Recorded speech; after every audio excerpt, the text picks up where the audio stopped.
সাইয়েদনা ওমর ফারুক চট করে তিনি মাটিতে পড়ে লুটে লুটে কাঁদতেছেন, শিশুর মতো কান্নায় ভেঙে পড়লেন। গোটা শরীর তার দুর্ধুলায় মলিন হয়ে গেল। বলা হলো, ওমর এমন করে কান্দো কেন? তিনি বলছেন, আমি একজন রাষ্ট্রপ্রধান, অর্ধ দুনিয়া আমি চালাই। মাঝে মাঝে আমাকে যখন কেউ শাসক বলে ডাকে, খলিফা বলে যখন ডাকে, তখন মনে হয় আমি একজন খলিফা, কিন্তু আমার মন বলছে, আমার মনে হয় ভিতরে অহংকার আমার ঢুকে গেছে। বারবার চোখের পানি ফেলে ইস্তিগফার পড়ছিলেন,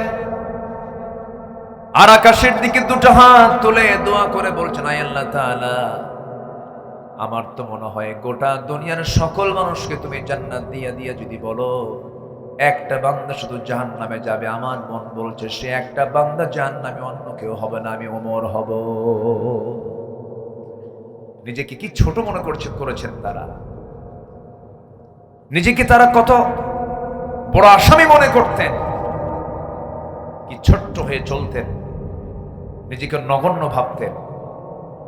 সাইয়েদনা আবু বকর রাদিয়াল্লাহু তাআলা আনহু যখন তার খেলাফত আমল, রাতের বেলা জনগণকে দেখতে যেতেন খালি পায়ে। কি পায়ে?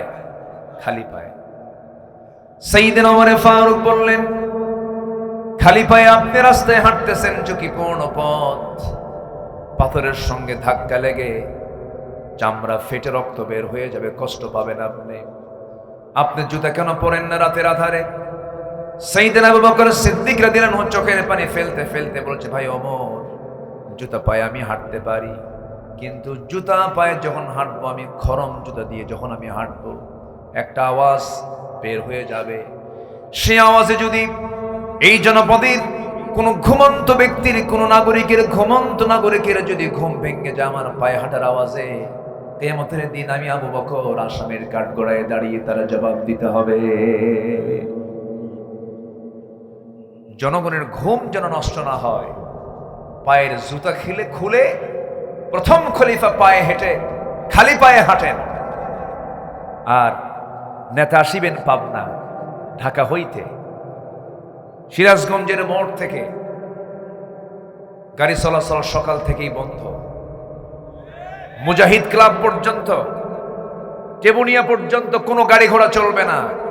প্রেসিডেন্ট আসিতেছেন। কি আমি কি বুঝাতে পারতেছি?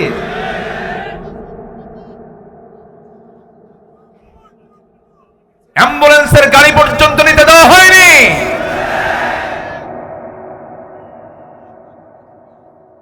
নেতার আগমনে যদি একটা মরা লাশ দাফনের দেরি হয়, এই সমস্ত নেতৃত্বের মুখে আমরা জুতা মারি, থুতু মারি।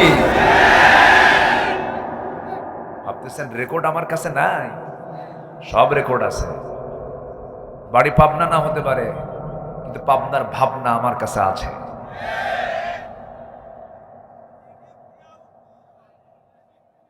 কষ্ট পাচ্ছেন নাকি? কষ্ট পাচ্ছেন? একজন বলেছে এটা হচ্ছে লেডিস ফেরাউন। দেখছেন কি সুন্দর বক্তা, দেখছেন? আমিও তো পারি না এই কথা। ফেরাউন ছিল হলো পৃথিবীতে বেঁচে ছিল 1600 বছর, আর এরা ছিল 16 বছর। সংখ্যার বিলটা দেখছেন? দুজনের বৈশিষ্ট্য একই রকম ছিল। ফেরাউনও তার একটা রোগ ছিল, জনগণ চাক আর না চাক ক্ষমতা ছাড়ুন না। এদের রোগ কোনটা ছিল বলেন? দুটা না একটা? একরকম, ক্ষমতা ছাড়তাম না। সম্মানিত ভাইয়েরা, অনেক কথা, সময় তো অল্প। আমি যত সময় পর্যন্ত আমি থাকতে রাজি আছি, জোরে বলি ইনশাআল্লাহ। আমার কথা সবাই শুনতে পাচ্ছেন তো? আল্লাহ কবুল করুন, জোরে বলি আমিন।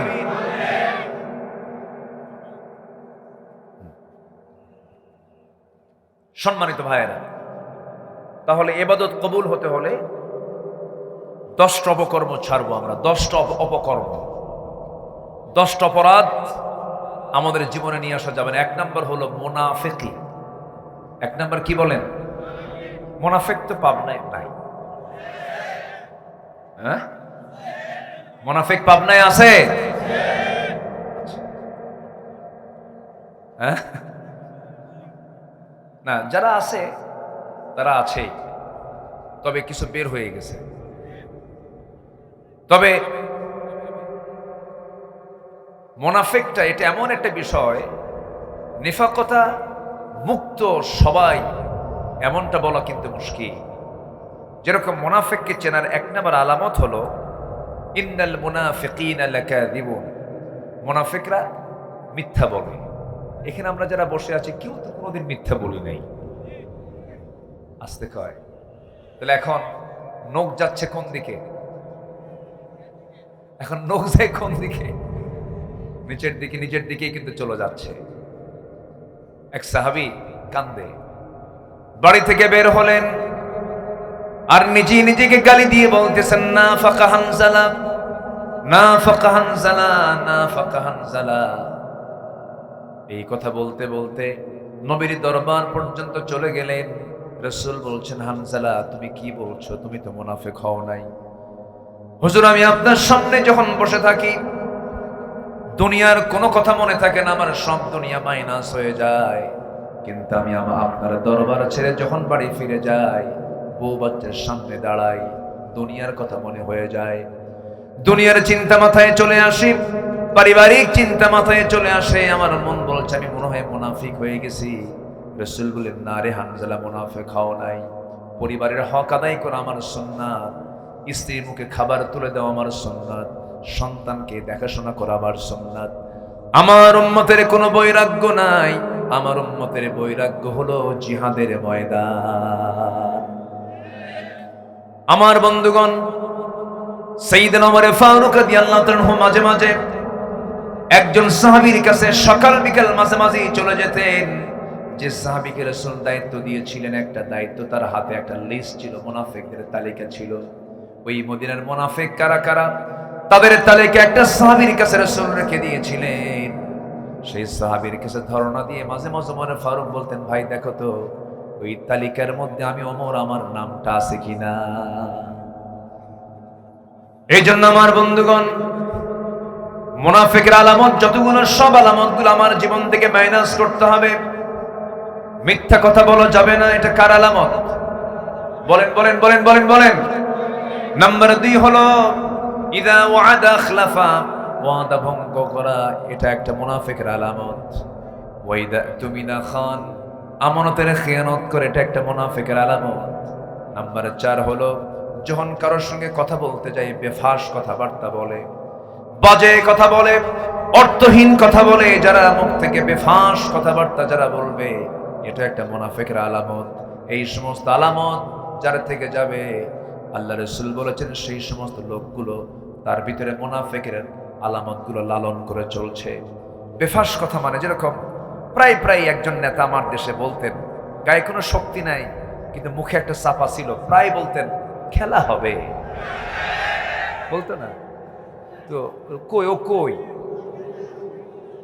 আছে কি? আন্ডারগ্রাউন্ড না কোন গ্রাউন্ডে আছে খুঁজেই তো পাওয়া যাচ্ছে না। খেলবেন কার সাথে? এই কথাটা খুবই নোংরা কথা। একটা জাতীয় রাজনীতিবিদ, একজন দেশের একজন শীর্ষস্থানীয় ব্যক্তি হয়ে এত নোংরা ভাষা বলতে পারে? নোংরা হলেই নোংরা কথা মুখ থেকে বের হয়।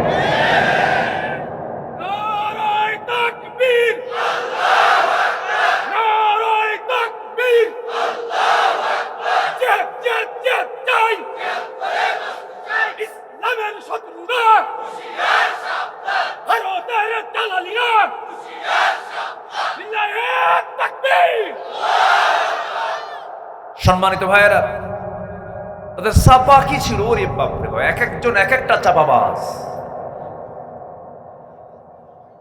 দিনের কোনো জ্ঞান নাই, ফতুয়া মারে। আগামীকাল ঈদুল আজহার জানাজা নামাজ, কি মনে আছে আপনাদের? এক মন্ত্রী তার বাচ্চা বুড়া বয়সে বিয়ে করছে, বাচ্চা একটা হয়েছে ওই কুমিল্লার ওইদিকে, অনেকদিন আগের কথা। নবজাতককে কোলের মধ্যে নিয়ে বলতেছে, লা ইলাহা ইল্লা আনতা সুবহানাকা ইন্নী কুনতু মিনাজ জালিমিন। এই কথা কি বুঝতেছেন আপনারা? আরেকজন ফতোয়া দিচ্ছেন, লাকুম দীনুকুম ওয়ালিয়া দীন, বুখারী শরীফের 40 পারা।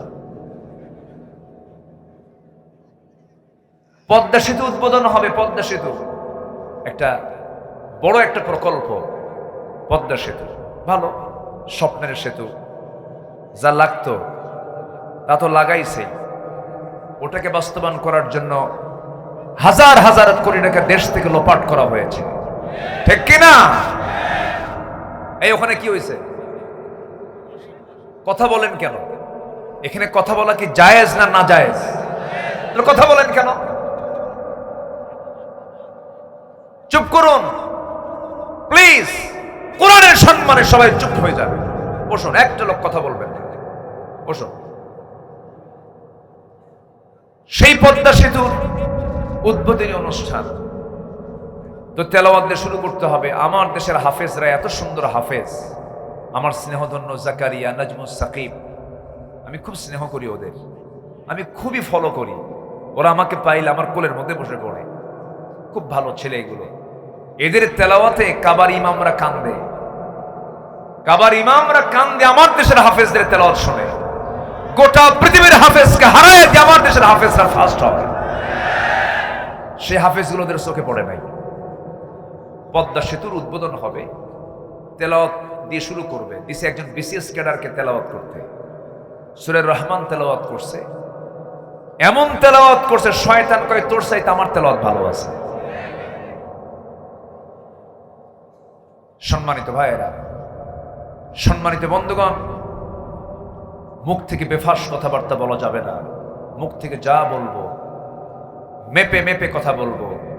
দলিল যখন দলিল লেখক লেখে, ভুল লেখে না ঠিক লেখে? ভুল লিখলে দলিল কি রাখে না আবার করে? আবার দলিল করে নিতে হয়।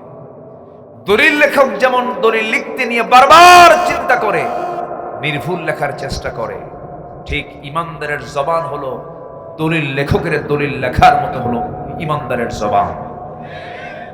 ইমানদারের জবান থেকে যা বলবে ওটাই হচ্ছে ইমান। ওটা কি? একটু কান লাগাবেন। মুনাফিকের কাজ করা যাবে না, মুনাফিকদের পথ অবলম্বন করা যাবে না, মুনাফিকের কোনো চরিত্র নিজের জীবনে আনা যাবে না। মুনাফিকরা কিন্তু নামাজও পড়ে, মুনাফিকরা রোজাও রাখে, মুনাফিকরা হজেও যায়, মুনাফিকরা যাকাতও দেয়, মুনাফিকরা মসজিদ বানায়, মুনাফিকরা মাদ্রাসা বানায়। কিন্তু একটা জায়গায় মুনাফিকরা ধরা খেয়ে যায়, সেটা হলো মুনাফিকরা কখনো জিহাদের ময়দানে যেতে পারে না। একটা জায়গায় ধরা খায় মুনাফিকরা, কোথায়? জিহাদের ময়দানে। মানে ওরা চাপাকুপ মারে, যত রক্ত লাগে দেব, প্রয়োজনে লোক পাঠাবো, আমি যাব না। এটা কাদের কাজ? কাদের কাজ? আমার বন্ধুগণ, আমার নবীর পিছনে ইক্তেদা করেছে, নবীর পিছনে নামাজ পড়েছে, নবীজির বয়ান শুনে চোখের পানি ফেলে ফেলে কেঁদেছে। মুখের দাড়িও ছিল, মুখে সুন্দর চেহারাও ছিল, সুরমাও ছিল, নামাজও পড়েছে, পাগড়িও পড়েছে। নবীর পিছনে নেতৃত্ব, নবীর পিছনে তার নেতৃত্বকে ফলো করেছে, নামাজ পড়েছে, রোজা রেখেছে, দান করেছে, সাদকা করেছে। কিন্তু রাসূল তাদেরকে সব জায়গায় পেয়েছেন, মুনাফিকদেরকে কিন্তু মুনাফিকদেরকে চিনেছেন, বুঝেছেন হলো জিহাদের ময়দানে। ওরা জিহাদের ময়দানে আসলেই তাদের চেহারা শুকায় যেত, সেই জায়গা থেকে পলায়ন করে ফেলতো। আমার নবীজি মুনাফিকদেরকে চেনার জায়গা হিসেবে জিহাদের ময়দানকে তিনি চিনে নিয়েছেন, বুঝে নিয়েছেন। আমার ভাইয়েরা, আমার নবীর জিন্দেগিতে একজন কাট্টা মুনাফিক ছিল, মুনাফিকদের লিডার আব্দুল্লাহ বিন উবাই বিন সুলুল। এই মুনাফিক আমার নবীর জীবদ্দশায় নানা যুদ্ধ বেঁধে দেওয়ার ক্ষেত্রে বনু নাজির, বনু কুরাইজা, এই ইহুদির গোত্রের সাথে কুরাইশদের যোগসাজশ করে দেওয়া, যুদ্ধকে নিকটবর্তী করে দেওয়ার পেছনে সবচেয়ে বড় ভূমিকা পালন করেছে এই মুনাফিকের দলেরা। এই বদর যুদ্ধ বলেন, উহুদ যুদ্ধ বলেন, খন্দক যুদ্ধ বলেন, এই সমস্ত যুদ্ধের মূল ইন্ধনদাতা হলো মুনাফিকরা। যুগে যুগে মুনাফিকরা বহু মুনাফিকি করেছে, কিন্তু শেষ পর্যন্ত মুনাফিকদের সমস্ত মুখোশ উন্মোচন করে দিয়েছেন তিনি আমার কে। মুনাফিকরা শেষ পর্যন্ত বিজয়ী হয় না পরাজিত হয়? বিজয় হয় না, পরাজিত হয়। আল্লাহ তাদেরকে উলঙ্গ করেছেন। দেখেন মুনাফিক, একটা দেখেন একটা নাম বলে মুনাফিক। চিন্তা করুন, মাথার চুল একটাও কালো নাই, মুখের দাড়ি একটাও কালো নাই, সব সাদা, পাঞ্জাবি সাদা, পায়জামা সাদা। চিন্তা করুন, শুধু পট চেঞ্জ হয়েছে, নিজেকে বাঁচানোর জন্য মুখের দাড়িটা কেটেই ফেলল। কি বুঝতেছেন আমার কথা? কি বুঝতেছেন? দাড়িটা কেটেই ফেলল। সে দাড়ি কেটে মাথার চুল আবার কালো বানালো, পাজামা খুলে লুঙ্গি পরল, পাঞ্জাবি খুইলা গেঞ্জি পরল, বন্ধুটাকে নিয়ে, আইন মন্ত্রীকে নিয়ে চললো। বলেন চলেন বন্ধু পালাই, উপায় তো নাই। নৌকায় চড়ে যাচ্ছিল কোথাও, কিন্তু নৌকার ভিড়ল না। শেষ পর্যন্ত কোস্ট গার্ড তাদেরকে ধরে ফেলল। আইন মন্ত্রীকে ধরে নিয়ে বলছে, চলেন স্যার, চিনি আপনাকে, থানায় চলে। আইন মন্ত্রীকে, আমি কি একা আসছি এই জায়গায়?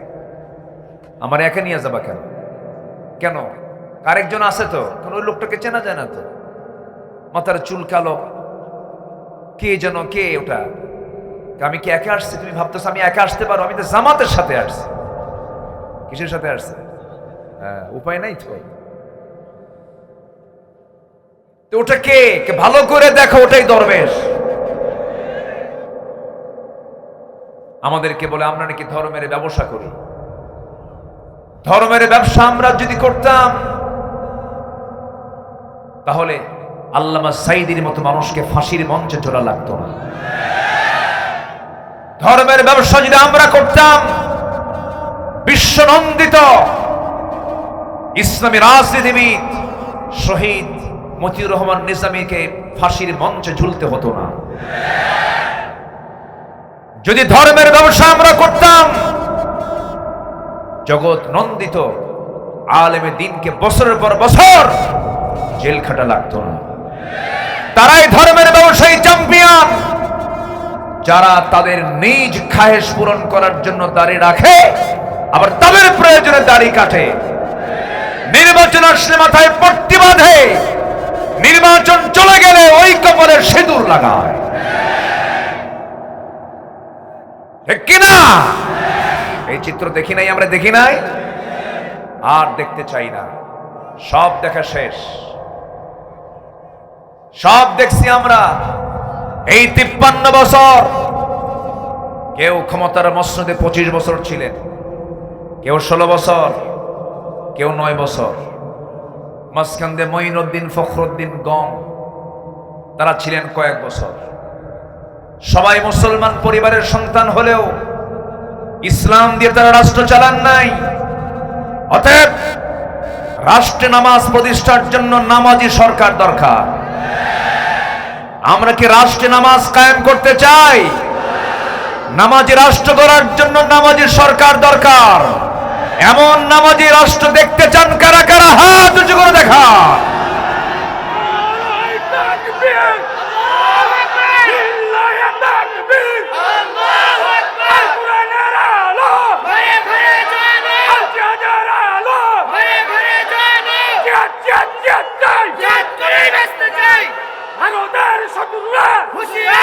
আল্লাহ কবুল করুন, জোরে বলি আমিন।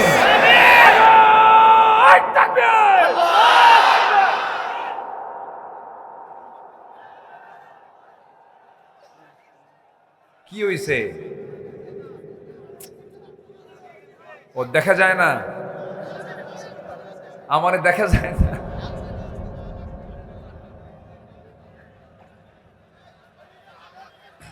হ্যাঁ, ও ভরে গেছে।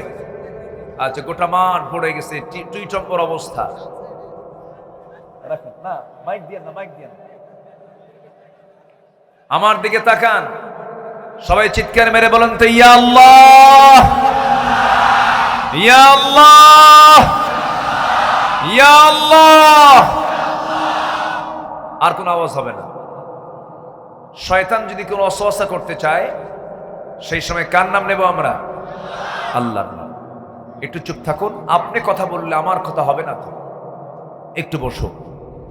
তাহলে ইবাদত কবুল হতে হলে 10টা অপকর্ম ছাড়তে হবে। নাম্বার 1 হচ্ছে কি ছাড়তে হবে? বলেন কি? মুনাফিক। আমার বন্ধুগণ, এই মুনাফিকরা রাসূলকে অশান্তির মধ্যে রেখে দিয়েছিল, নবীজিকেও শান্তিতে থাকতে দেয় নাই। নবীজির পারিবারিক জীবনকে তারা অসহনীয় করে তুলেছে বারবার। আমার বন্ধুগণ, আমার নবীর পিছনে নামাজ পড়েছে তারা, আবার শত্রুতা করেছে তারা আড়ালে আড়ালে।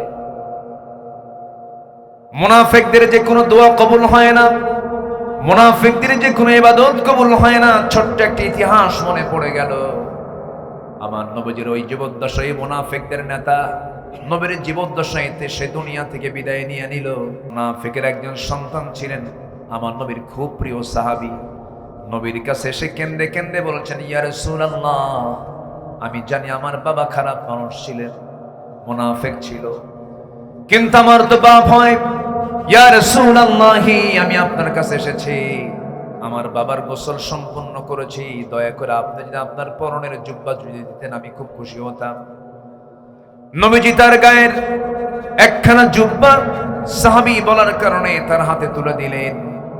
সাহাবী করলেন কি, মুনাফিক বাবার গায়ে নবীর জুব্বা গায়ে তুলে দিলেন। কিছুক্ষণ পরে সে বলছেন, ইয়া রাসূলুল্লাহ, আমার বাবা তো দুনিয়া থেকে বিদায় নিয়েছেন, কাফনের কাপড় পরিয়ে দিয়েছে, জানাজা এখনো হয় নাই।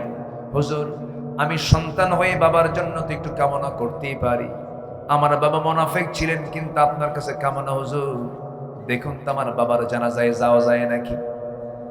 আমার নবীজি বলেন, সাহাবীরে, তুমি আমার প্রিয় সাহাবী যখন বলে ফেললে, যাও, আমি তোমার বাবার জানাজায় চলে যাব। রাসূল জানাজায় হাজির হলেন। পিছন থেকে ওমর ফারুক রাদিয়াল্লাহু তাআলা আনহু নবীজির জুব্বা টানতেছেন আর বলছেন, হুজুর, মুনাফিকের জানাজা কেমন করে পড়াবেন আপনি? মুনাফিকের জানাজা না পড়ালেই ভালো হয়। রাসূল বলছেন, ওমর রে, আমার প্রিয় সাহাবীর বাপ মারা গেছে, আমি কেমন করে মানা করি? আমারে কিচ্ছু বলো না। আমার নবীজি জানাজা সম্পূর্ণ করলেন। সঙ্গে সঙ্গে আল্লাহর পক্ষ থেকে ফয়সালা হয়ে গেল, ইস্তাগফির লাহুম আও লা তাস্তাগফির লাহুম ইন তাস্তাগফির লাহুম ৭০ মাররাতান ফালাই ইয়াগফিরাল্লাহু লাহুম। হে রাসূল, আপনি তাদের জন্য ক্ষমা চান অথবা না চান, আপনি যদি ৭০ বারেরও বেশি বারও ক্ষমা চান, কোনো কাম হবে না। কারণ মুনাফিকদের কোনো দোয়া তাদেরও নয়, তাদের জন্য যারা দোয়া করবে তাদের কোনো দোয়া আল্লাহর দরবারে মঞ্জুর হবে না। এত বড় মারাত্মক একটা জাত হলো মুনাফিক। আল্লাহ রাব্বুল আলামিন বলেন, ইয়া আইয়ুহান নাবিয়্যু জাহিদিল কুফফারা ওয়াল মুনাফিকিনা ওয়াগলুয আলাইহিম ওয়া মাআওয়াহুম জাহান্নাম। হে নবী, আপনি মুনাফিকদের বিরুদ্ধে, কাফিরদের বিরুদ্ধে যুদ্ধ ঘোষণা করুন। ওয়াগলুয আলাইহিম, তাদের ব্যাপারে আপনি কঠোর হন। নরম হলেই বড় বিপদ হয়ে যাবে। এই জন্য মুনাফিকদের ব্যাপারে আল্লাহ নিজেই বলেছেন শিথিলতার কথা না, কঠোরতার কথা। কঠোরতার কথা বলেছেন। মুনাফিকদের সঙ্গে কোনো আপোষ করার কোনো প্রশ্ন আসে না, কোনো প্রশ্ন নাই। মুনাফিকদের ব্যাপারে কোনো শিথিলতার কোনো সুযোগ ইসলাম দেয়নি। শত্রুকে কখনো প্রশ্রয় দিতে ইসলাম মানা করে দিয়েছে। চিন্তা করে দেখুন, এই 16টি বছরের মধ্যে কতগুলো অপকর্ম হয়ে গেল। এর মধ্যে সবচেয়ে বড় অপকর্ম যেটা হলো, মানুষের জীবনের কোনো দাম ছিল না, মানুষকে পাখির মতো গুলি করে মেরে মেরে শেষ করে দিয়েছে। আরে কেমন করে মারলো! এই জুলাইয়ের শেষ সপ্তাহে এবং আগস্টের প্রথম সপ্তাহে কেমন করে মারলো ওরা! একটু কি দিলে দয়া হলো না? মুগ্ধ পানি নিয়ে রাজপথে নেমে পড়েছে আর বলছে, পানি লাগবে কার? আমার কাছে পানি আছে। সেই ছেলেটাকে পর্যন্ত গুলি করে শেষ করে দেওয়া হলো। সম্মানিত ভাইয়েরা, সম্মানিত বন্ধুগণ, যে বিজয়টা এসেছে, এই বিজয়কে লালনের মধ্য দিয়ে আমরা আগামীর সূর্য দেখতে চাই বাংলার জমিনে, ইসলামের সূর্য। এর জন্য যদি আরো জান মাল দিতে হয়, সবাইকে রাজি আছেন?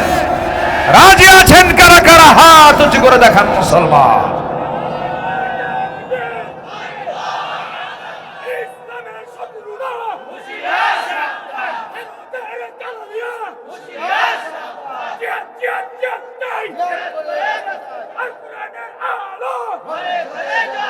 আল্লাহ কবুল করুন, জোরে বলে আমিন। সম্মানিত ভাইয়েরা, তাহলে মুনাফিকের যে আলামত গুলো আছে, এই আলামতকে আমাদের ভিতরে রাখতে চাই? মিথ্যা কথা বলবো, ওয়াদা ভঙ্গ করব, আমানতের খেয়ানত করব, মুখ থেকে বেফাস কোনো কথাকে বের করব? জি, কষ্ট হচ্ছে, অনেক কষ্ট করে কথাগুলো শুনছেন। আহারে, এদেশের মানুষগুলো কত সাধারণ, কত সুন্দর, কোরআন প্রেমী মানুষ, বলি আলহামদুলিল্লাহ। টুইটম্বর অবস্থা, বসে থাকার জায়গা নাই, এত মানুষের ঢল নেমেছে আজকের মাহফিলে। আল্লাহ তুমি এই মাহফিলকে কবুল করে নাও, জোরে বলি আমিন। সম্মানিত ভাইয়েরা, আমার দিকে একটু তাকান। 10টা অপরাধের কারণে আল্লাহ তাআলা তার কোন ইবাদত কবুল করবেন না। নাম্বার 1 চলছে মুনাফিকি করা। আল্লাহ তুমি মুনাফিকের কোন আলামত যেন আমাদের মধ্যে না আসে, এমন সুন্দর ঈমান নিয়ে থাকার তৌফিক তুমি আল্লাহ দিয়ে দাও। বোনের সম্পত্তি ভাই বুঝে দেয় না, এমন ভাই তো মনে হয় পাবনাতে নাই। আছে? আমার মায়েরা যদি আমার আলোচনা শুনে থাকেন, এখন খুব খুশি হচ্ছেন মনে মনে, হুজুর কেবল লাইনে আসলেন। 12 বছর বাপ মারা গেছে, ভাইয়েরা সব সম্পত্তি বুঝে নিয়ে ভাগাভাগি করে ধান আবাদ করে খায়, বোনের জায়গার সম্পদ বুঝে দেয় না। এমন হাজি ভাই, নামাজি ভাই, দানবীর ভাই, দাতা ভাই পাবনাতে আছে না নাই? কেন বোনকে দেন না? কেন বোনকে আপনার মার পেট থেকে আসে নাই?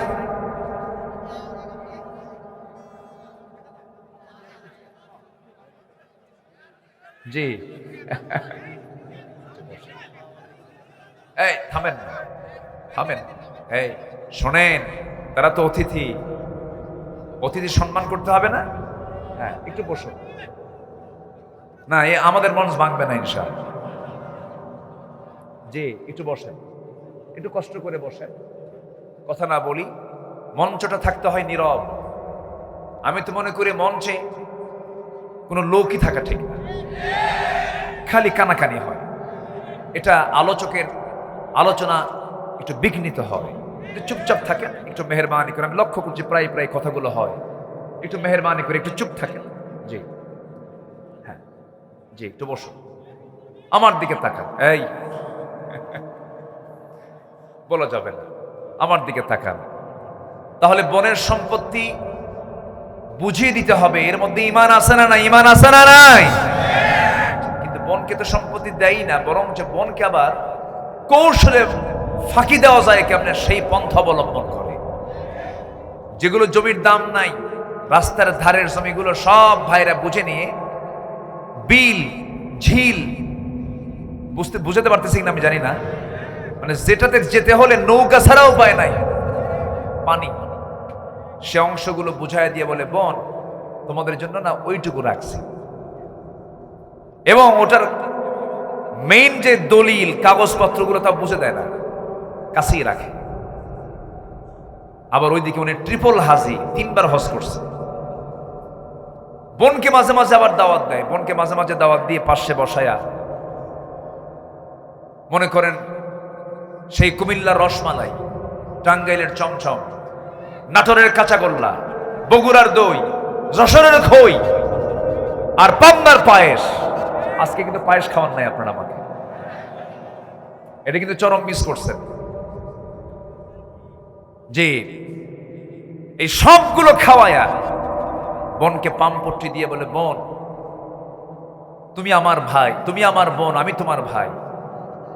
বাপটা মরে গেছে, মাটা মরে গেছে, আমরা এতিম। ওর বয়স কিন্তু 60 বছর, ও এখন এতিমই আছে। কিন্তু বলে যে, শোনো তুমি সংসার করতেছো, চলে গেছো স্বামীর ঘরে, ভালোই তো আছো, একটা কথা বলি কি, অংশ নিলে কিন্তু ধ্বংস হয়।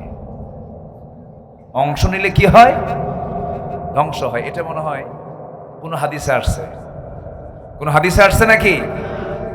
অংশ নিলে ধ্বংস হয়, এটা কি হাদিসের কথা না শয়তানের কথা?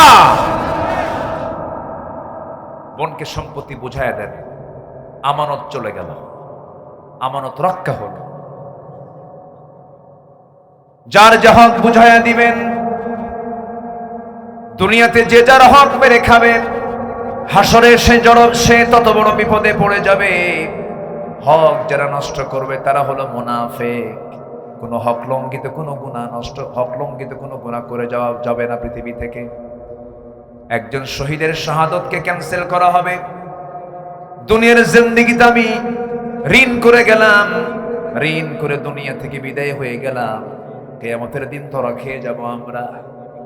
সেই দিন শহীদের শাহাদত পর্যন্ত আল্লাহ রাব্বুল আলামিন ক্যান্সেল করে দিবেন ঋণ থাকার কারণে। আমার বন্ধুগণ, এই জন্য কোনো হক নষ্ট না করে আমরা দুনিয়া থেকে বিদায় হতে চাই। বান্দার হক আছে না নাই? বাপ মার হক আছে না নাই?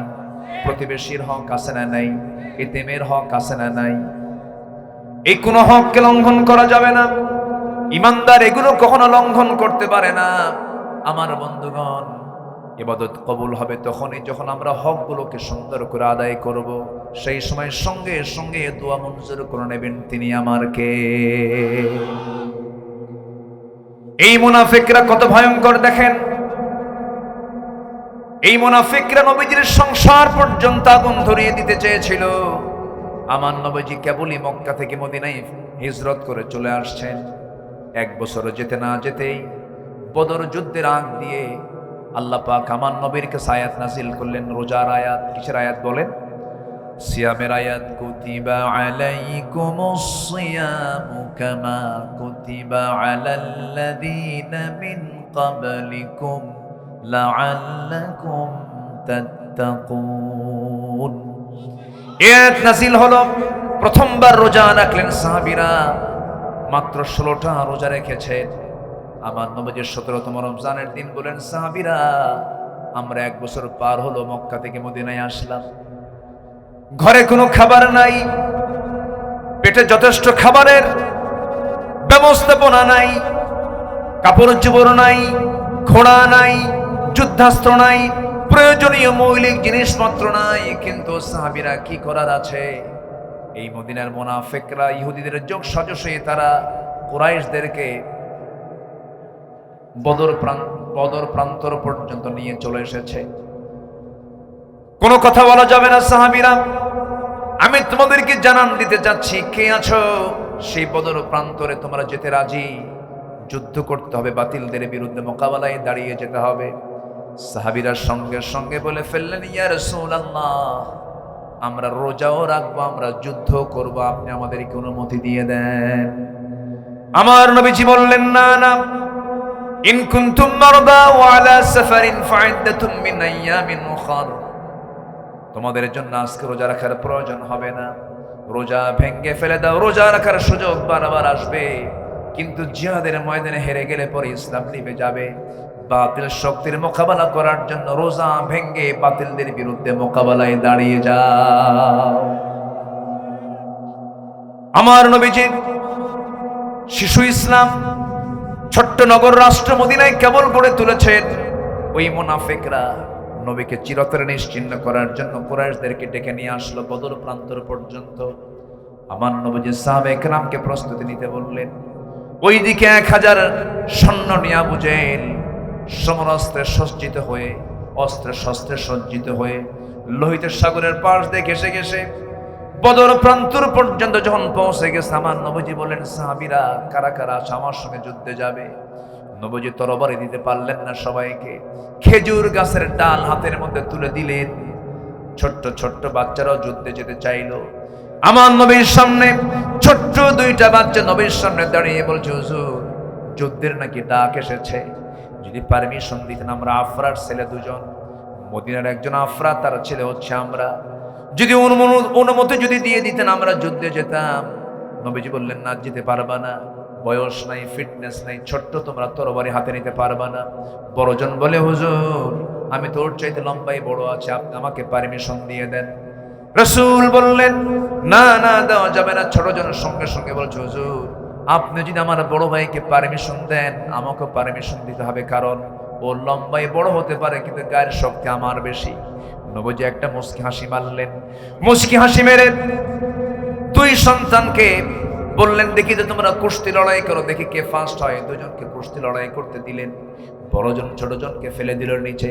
ছোটজন বড় ভাইয়ের কানের মধ্যে মুখ ঢোকায় বলছে, বাইরে খাই একসঙ্গে, ঘুমাই একসঙ্গে, খেলাধুলা করি একসঙ্গে, আমাকে ছেড়ে দিয়া তুমি একা একা যুদ্ধ করবে কেমন? আমার কি যুদ্ধে যাওয়ার শখ হয় না?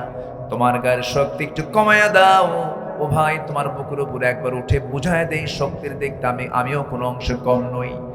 নবীজি টের পেলেন, মুস্কি একটা হাসি মেরে ছোট্ট দুইটা বাচ্চাকে হাতের মধ্যে আকাশের দিকে তাকায়া আল্লাহকে লক্ষ্য করে বলছেন, আয় রাব্বুল আলামিন, এই ছোট্ট দুইটা বাচ্চা আফরার ছেলে দয় মুআজের গায়ের শক্তি নাই, কিন্তু ইমানের বড় শক্তি আছে। পারমিশন দিয়ে দিলেন। 11 বছর 13 বছর সেই বদর যুদ্ধের দিন আমার নবীজি মদিনা থেকে 80 মাইল দূরে বদর নামক প্রান্তর। আমি মক্কা মদিনায় যতবার গিয়েছি, আমি বদর প্রান্তরে গিয়েছি, আমি মক্কা মদিনায় যতবার গিয়েছি, আমি শুহাদায়ে উহুদ দেখেছি। বারবার যাই, বারবার সেই জায়গায় গেলে পরে আগের স্মৃতিচারণ হয়ে যায়। প্র্যাকটিক্যাল দেখলে পরে তার প্রতি যে আকর্ষণ কমে না বাড়ে, আস্তে কমে না বাড়ে। আল্লাহ প্রত্যেক ভাইদেরকে এই সমস্ত জায়গায় জিয়ারা করার তৌফিক দান করুন। জোরে বলি আমিন, আরো জোরে আমিন। ইন্নাস সাফা ওয়াল মারওয়াতা মিন শাআইরিল্লাহ, ইন্নাস সাফা ওয়াল মারওয়াতা মিন শাআইরিল্লাহ। আমার বন্ধুগণ, একটু কান লাগাবেন। নবীজি একটা সময় যুদ্ধের দিকে রওনা করলেন। তারা কোথায় 1000, এইদিকে 313 জন, ঘোড়া নাই, তরবারি নাই, কিচ্ছু নাই, যুদ্ধ অস্ত্র নাই। নবীজি রওনা দিয়েছেন। সাহাবীরা 16টা রোজা রেখে দুর্বল হয়ে গেছেন, রোজা রেখে দুর্বল হয়ে গেছেন। এইদিকে খাবার না পেয়ে আরো দুর্বল হয়ে গেছেন। বদর যুদ্ধের দিন আমার নবীজি সাহাবায়ে কেরাম কিনে যেই পাশে দাঁড়ায় ছিলেন, সেই জায়গাটা ছিল হলো উঁচু, সেই জায়গাটা ছিল হলো বালুর জায়গা, হাঁটু পর্যন্ত বালু কেড়ে যায়। সাহাবীরা বলছেন, ইয়া রাসূলুল্লাহি, যুদ্ধ করব কেমনে? কদম তো মজবুত নয়, পাগুলো ডেবে আছে বালুর ভিতরে। আমার রাসূল আকাশের দিকে তাকায়া দুটো হাত উঁচু করে দোয়া করলেন, ও আল্লাহ সাহায্য করো। ওয়ালাকাদ নাসারাকুমুল্লাহু বিবাদরিন ওয়া আনতুম আদিল্লাহ। আল্লাহ সাহায্যের হস্ত প্রসার করলেন, হাজার হাজার ফেরেশতা দিয়ে আল্লাহ মুজাহিদদের সহযোগিতা করেছেন। জোরে বলি সুবহানাল্লাহ। সেই যুদ্ধের ময়দানে ওই ছোট্ট দুইটা বাচ্চার সামনে দাঁড়ায় আছে। এক সাহাবীকে ডাক দিয়ে বলে, চাচা, যুদ্ধ করতে আসছে, সবার বিরুদ্ধে নয়, কার বিরুদ্ধে কও? আবু জেহেল। কি করবা? খাইয়া ফালাও। আল্লাহু আকবার বলবেন না? কেন এত রাগ তার উপরে? ছোট্ট দুইটা বাচ্চা বলতেছে, এত রাগ হওয়ার মূল কারণ হলো আমাদের প্রাণের প্রিয় রাসূলকে সে নাকি চরম কষ্ট দিয়েছে, মার দিয়েছে, রক্তাক্ত করেছে। আমাদের বড় শখ এই লোকটাকে দুনিয়া থেকে আমরা বিদায় করে দেব। ওই সাহাবীকে বলতেছে বারবার, একটু দেখায় দেন সেই লোকটাকে। দূর থেকে আফসা আফসা চোখে দেখে বলতেছে ওই সাহাবী, ওই যে সাহাবীরা, ওই যে ছোট্ট দুইটা মুআজকে লক্ষ্য করে বলছেন, দেখো ওই যে দেখা যায় ফাঁকা দিয়া ঘোড়ার পিঠে বসে আছে, দুই দিকে দুই পা ছেড়ে দিয়া চতুর্দিকে কাফের মুশরিকরা তাকে পাহারা দিচ্ছে। ওটাই হলো কুরাইশদের লিডার আবু জেহেল। বলতে দেরি হলো, যেতে দেরি হলো না। সিংহের মতো গর্জন দিয়া বাজ পাখির মতো উড়ন্ত হয়ে দৌড় মেরে চলে গেছে তার সামনে। দুই দিকে দুইজন দাঁড়ায় গেছে, ছোট্ট তরবারি পজিশন হাতে নিয়ে দাঁড়ায় গেছে। কেউ টের পায় না এটা কোন গ্রুপের সদস্য। তরবারি দিয়ে সজোরে দুজন মিলে একসঙ্গে আল্লাহু আকবার বলে দুজন দুই পায়ে আঘাত করেছে। ওই যে ঘোড়ার পিঠ থেকে আবু জেহেল ধরাশয়ী হয়ে জমিনে পড়ে গেছে। কোমর সোজা করে আবু জেহেল আর কখনো দাঁড়াতে পারে নাই। আল্লাহু আকবার বলেন, আরো জোরে আল্লাহু আকবার। মুসলমানদের বিজয় হয়েছে অস্ত্র দিয়া, শক্তি দিয়া, না ইমান দিয়া? কে দিয়া? এই জন্য আমরা মুনাফিকি করব না, ইমান ভালো করে আনবো, ইমানটা ভালো করে আনবো। মুনাফিকের কোনো গন্ধ যেন আমাদের মধ্যে না থাকে। জোরে বলি ইনশাআল্লাহ। আবু জেহেল ধরাশয়ী হয়ে পড়ল, কিন্তু এইদিকে বড় ভাই মুআজ রাদিয়াল্লাহু তাআলা আনহু তিনি একাকী পড়ে গেলেন। পিছন দিকে একজন শত্রু এসে কুরাইশ এসে তার ডান হাতে একটা আঘাত করলো। এক আঘাতে তরবারি ঝনঝন করে পড়ে গেল। ডান হাতটা চামড়ার সঙ্গে ঝুলতে লাগলো। যুদ্ধ করবেন কেমনে? হাত তো কাটা। বাম হাত সামনে দূর মেরে তরবারি হাতের মধ্যে তুলে নিয়া বাম হাতে আবার যুদ্ধ চালাতে লাগলেন। কিন্তু ঝুলন্ত চামড়ার সঙ্গে ঝুলন্ত হাতটা বারবার এসে বাম হাতে ধাক্কা খায়, ডিস্টার্ব হয় মনে করে। যুদ্ধের মাঝে হঠাৎ করে করলেন কি মাস, ঝুলন্ত চামড়ার সঙ্গে হাতটাকে, ঝুলন্ত হাতটাকে বাম পায়ের নিচে রেখে এত জোরে টান মারলেন, হাতটা ছিটকে পড়ে গেছে। বাম হাতে যুদ্ধ চালাতে গিয়া এক পর্যায়ে দেখা গেল পিছন থেকে আর একজন কাফের বাম হাতে আঘাত করেছে, বাম হাতটাও কেটে পড়ে গেল, তরবারি ঝনঝন করে পড়ে গেল। যুদ্ধ করবেন কেমনে? দুই হাতই তো নাই। গর্দানটা উড়াইয়া দেওয়া হলো, হাত কাটা হলো, পা কাটা হলো। মাস ছোট্ট বাচ্চা দুনিয়া থেকে বিদায় হয়ে গোটা দুনিয়ার সমস্ত মুসলমানদেরকে জানান দিচ্ছেন, ও দুনিয়ার মুসলমান, আল্লাহর পথে আল্লাহর দিনকে বিজয়ী করার জন্য এমন করেই জানমাল কোরবানি করে দিতে হয়। আমার বন্ধুগণ, আমার ভাইয়েরা, মুনাফিক কখনো দিন কায়েমের আন্দোলন করতে পারে না, মুনাফিক কখনো জেল স্বীকার করতে পারে না, মুনাফিক কখনো ওয়াদা রক্ষা করতে পারে না, মুনাফিক কখনো আখিরাতকে সত্যিকার অর্থে বিশ্বাসও করতে পারে না। মুনাফিকের সমস্ত আলামত থেকে আল্লাহ রাব্বুল আলামিন আমাদের সবাইকে হেফাজত করেন। জোরে বলি আমিন। ইবাদত কবুল হবে, 10টা শর্ত পূরণ করতে হবে, মুনাফিকে বাদ দিতে হবে। নাম্বার 2 হলো নামাজের অলসতা। যার মধ্যে নামাজের অলসতা কাজ করবে তার কোনো দোয়া কবুল হবে না। এই জন্য আমরা সবাই কয় ওয়াক্ত নামাজ পড়ব? আসতে বলবেন না, কয় ওয়াক্ত নামাজ? সবাই কি পড়তে রাজি আছেন? জোরে বলি ইয়া আল্লাহ, আরো জোরে বলি ইয়া আল্লাহ। আমাদেরকে 5 ওয়াক্ত সালাত আদায় করার তৌফিক তুমি আল্লাহ দিয়া দাও। জোরে বলি আমিন, আরো জোরে আমিন। বাড়িতে সব সদস্য নামাজ পড়ার দরকার আছে না নাই? যুবকরা, তোমার গ্রামকে তুমি টার্গেট করো, তোমার গ্রামে কারা নামাজ পড়ে আর কারা নামাজ পড়ে না।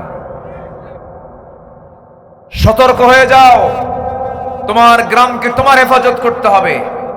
মাতব্বর যারা যদি নামাজ পড়ে ভালো কথা, তোমরা যুবক একসঙ্গে গিয়ে মাতব্বরের রুমে বসবে, বলবে চাচা আপনি আমাদের গ্রামের মাতব্বর, আপনার বিচার আচার আমরা মেনে নেই, আপনি দয়া করে নামাজটা পড়ুন, নামাজটা ধরুন, আপনার নেতৃত্ব আমরা মানব।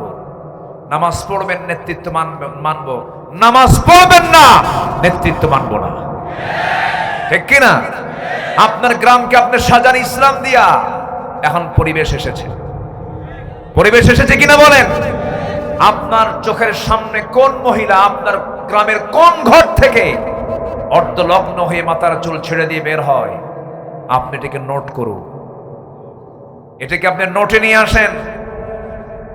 কয়েকজন যুবক তোমরা এক হয়ে সেই মহিলার বাড়িতে অথবা তার মুরব্বীকে জানিয়ে দিন, জানিয়ে দাও যে দেখুন আপনার মেয়ে অথবা আপনার স্ত্রী অথবা আপনার বোন এইরকম করে অর্ধলগ্ন পোশাক নিয়ে যখন বাইরে বের হয়, আমরা যুবক আমাদের কষ্ট হয়, আমাদের ঈমান দুর্বল হয়ে যায়, আমাদের চোখের গুনাহ হয়। গ্রামকে বাঁচাতে বোরকা লাগায় দাও, ঠিক কিনা? সম্মানিত ভাইয়েরা, তোমরাই পারবে নতুন বাংলাদেশ গড়তে। 55,000 বর্গ মাইলের 64,000 গ্রাম বাংলার প্রতিটি গ্রামকে আমরা বেনামাজি মুক্ত দেখতে চাই। সবাই দেখতে চান তো ইনশাআল্লাহ? নামাজ, নামাজ, নামাজ। এই দেশের কোন নেতা নামাজের বিল আনে নাই আজ পর্যন্ত। 53 বছর পর্যন্ত, থামুন, 53 বছর পর্যন্ত এদেশের কোন নেতা, কোন দল নামাজের বিল আসুক, একমাত্র ইসলামী দল ছাড়া, তারা তো ক্ষমতায় যায় নাই, কেউ কিন্তু নামাজের বিল টানে নাই।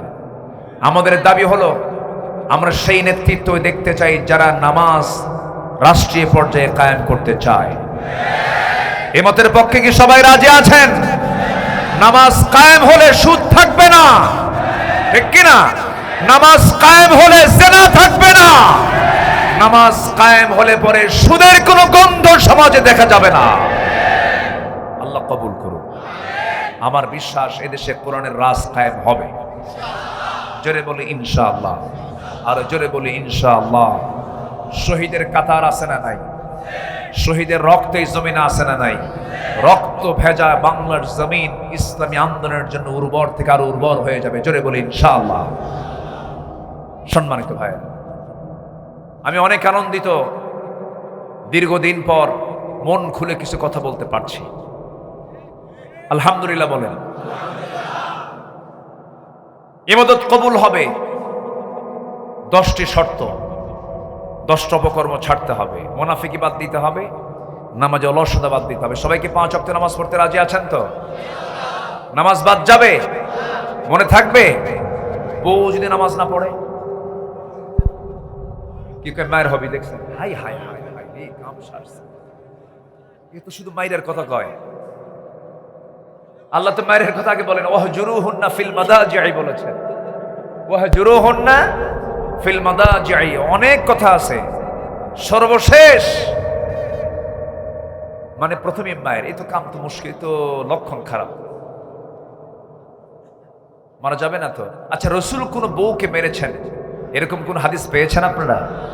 বউকে মারে কোন সভ্য লোক? তাও কয় না, এখন তো ঠিক হয়ে গেছে। সন্তানের সামনে আপনি বউ পিটবেন, এটা বেমানা। পিঠায় মানুষকে ভালো করা যায় না। বউকে বলবেন, বউ একে ছাদের নিচে থাকি, তোমার যৌবন আমার কাছে, আমার যৌবন তোমার কাছে। তুমি কি চাও যে আমরা এই দুনিয়াতে এক ছাদের নিচে ছিলাম, আমরা জান্নাতে গিয়েও আমরা এক ছাদের নিচেই থাকবো? এক জান্নাতি থাকতে চাই। তুমি কি জান্নাতে থাকতে চাও না? হ্যাঁ থাকতে চাই। নামাজটা পড়ো। শুনবে না কেন? শুনবে। ছেলেকে বুঝাবেন, মেয়েকে বুঝাবেন, একটু কাঁদবেন, তাদের জন্য দোয়া করবেন আল্লাহর কাছে। অবশ্যই সব কবুল করে ফেলবেন তিনি আমার কে? আল্লাহ। কু আনফুসাকুম ওয়া আহলিকুম নারা। পরিবারকে নামাজের ব্যাপারে তাকিদ করতে হবে। পড়ার জন্য যদি বলি 2 বার, নামাজের জন্য বলবো 10 বার, ঠিক কিনা? পড়ার জন্য যদি বলি 1 বার, নামাজের জন্য বলবো 5 বার। নামাজ পড়ার চাইতে বড় পড়ার কিছু নাই, ঠিক কিনা বলেন? পড়াশোনা কিছু বাদ দিয়েছে, সমস্যা নাই। নামাজ বাদ দিয়েছে, ফাকাদ কাফার, সে কুফরি করেছে, সে মারাত্মক অপরাধ করেছে। এজন্য পরিবারে দেখা যায় পড়ার জন্য যে শাসন হয়, নামাজের জন্য সে শাসন হয় না। আমি কি ভুল বলতেছি? শিক্ষার জন্য যে গুরুত্ব হয়, পর্দার জন্য সেই গুরুত্ব দেওয়া হয় না। ষোড়শী মেয়ে বোরকা পরে না, মা বোরকা পরে বের হয়। মা কি পরে বের হয়? বোরকা পরে বের হয়, আর মেয়েটাকে অর্ধলগ্ন করে বাইরে বের করে যুবকদের ঈমান নষ্ট করার জন্য। এগুলো খেয়াল করতে হবে। যুবকরা নোংরামি করবা না।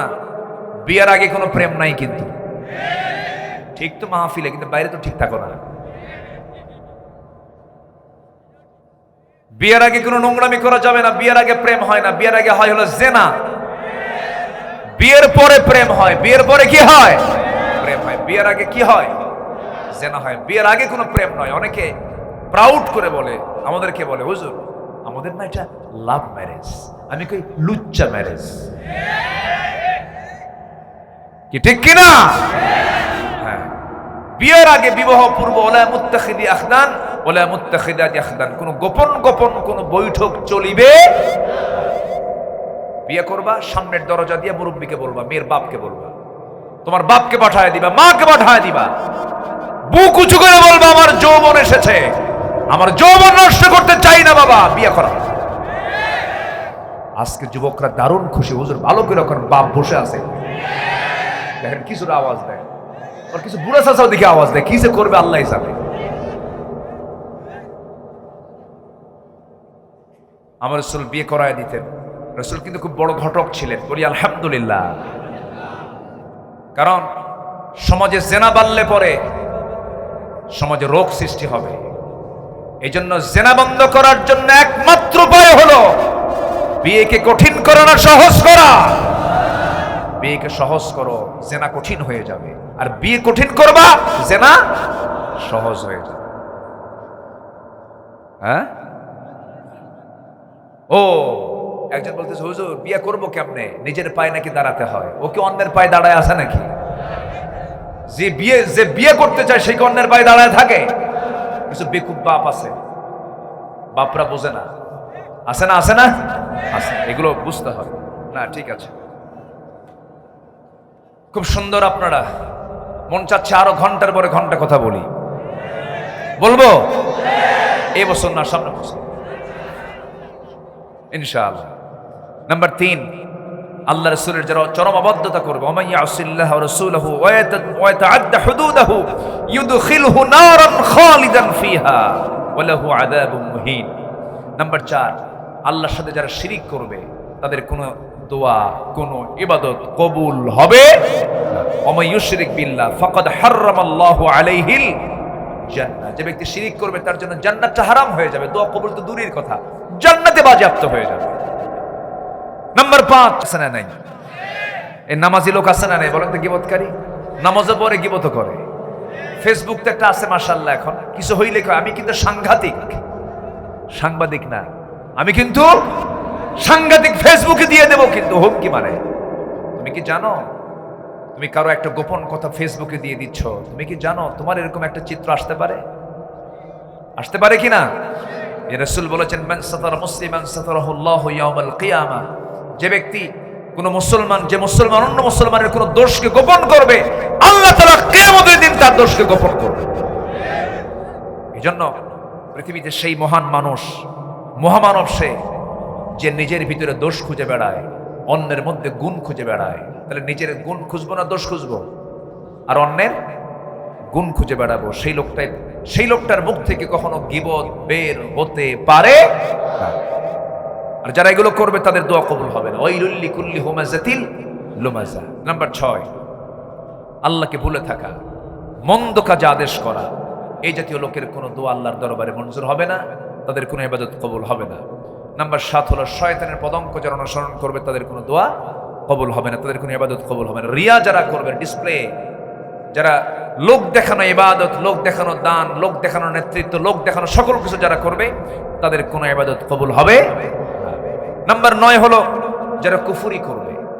শুধু কাফের কুফরি করে না, মুসলমানও কুফরি করে। আছে না নাই?